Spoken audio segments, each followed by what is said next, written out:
Well, hello, Miss Dissany. My name is Mike Flynn, and Paul Racine has asked if I might share my story and my walk with Jesus. And so I'm going to take just a few minutes and share that with you now. Um, when I was very young, I grew up in a family where my father, unfortunately, was an alcoholic. Okay. Now I have an older brother and two older sisters. And basically, my father was an absent father. So he wasn't with us very much. He definitely didn't really do any fathering in our house. We were raised by my mother, who was sort of the rock of our house. She was the foundation of our house, for sure, of our family. And when I was 10 years old, my parents separated, okay, as a result of my father's alcoholism. And then it was just my mother. We didn't really see much of my father after that. He died, he passed away when I was just 17 years old. So he died very young as a result of liver disease brought on by the alcoholism. And that was my father's story. And it was a very difficult story, something he really struggled with his whole life. So after high school, I went to university. And then when I came back to Ottawa, I reconnected with my dear friend, Dominique. We got married, okay, and had kids. And when we had kids, it was really important for me to be a good father. Okay, I did not have a good father, and I really wanted to be a good father to my kids. And so I was a stay-at-home dad. So I actually took time off from my work. I'm a teacher. I took time off from teaching to be a stay-at-home dad. And and so I tried to be the best father that I could possibly be.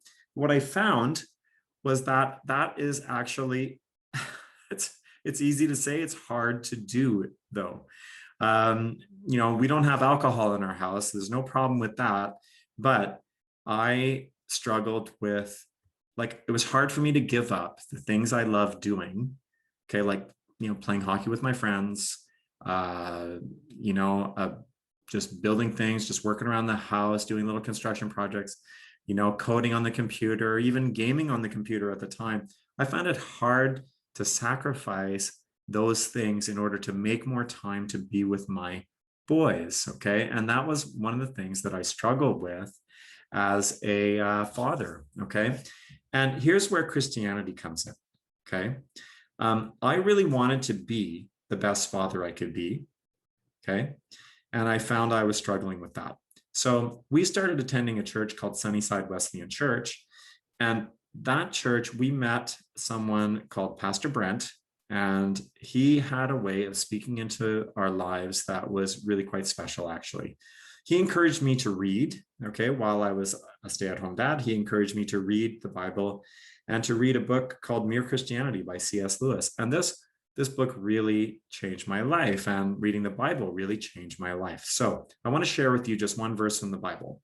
1 John 4, verse 8. Anyone who does not love does not know God, for God is love. God is love. So whenever I ask myself, what is God? That's the answer. God is love, right? So that was a big one for me. And look at this one from Mere Christianity by C.S. Lewis. He wrote, quote, "No man knows how bad he is unless he tries very hard to be good." Okay. Now that described me perfectly. So I was trying very hard to be a good father, and that's a noble effort, but it only made me realize how selfish I was. Okay. And so then I understood this is where Jesus comes in. Okay. I was going about it the wrong way.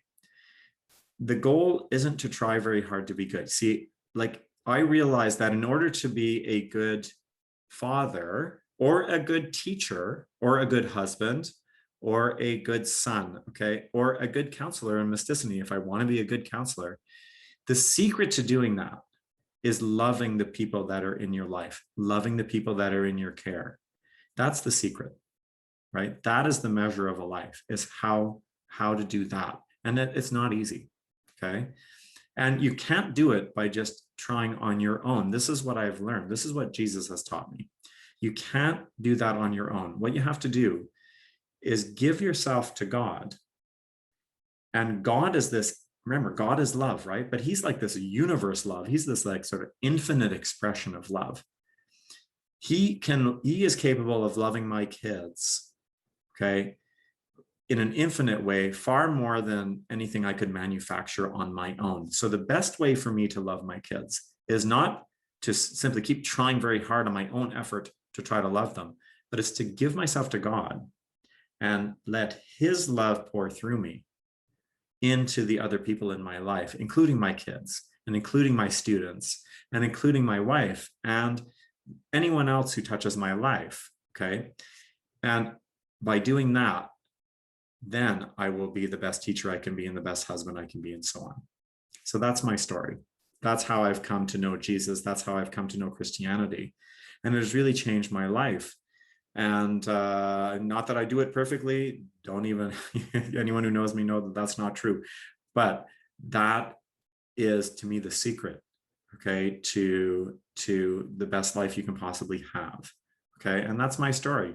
So I hope you've enjoyed this. And I really hope to see you soon.